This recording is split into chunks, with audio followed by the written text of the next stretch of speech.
How to change currency on WooCommerce. Hey guys, welcome back. So if you want to change your currency on WooCommerce, then you simply have to log on to your WooCommerce dashboard.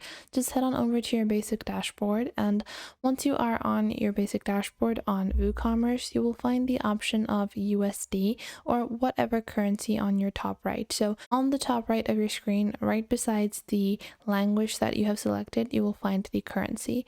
You're going to click on this particular item, and then you will have a pop-up open on the right. So in this pop-up, you have your current selected currency, which is USD, and then you have different options. So you have AUD, CAD, EUR, and GBP.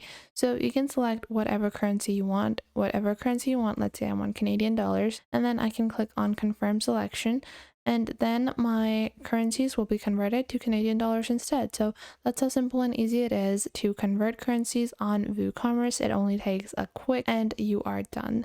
I hope you found this video helpful. If you did find it helpful, make sure to leave a like and subscribe.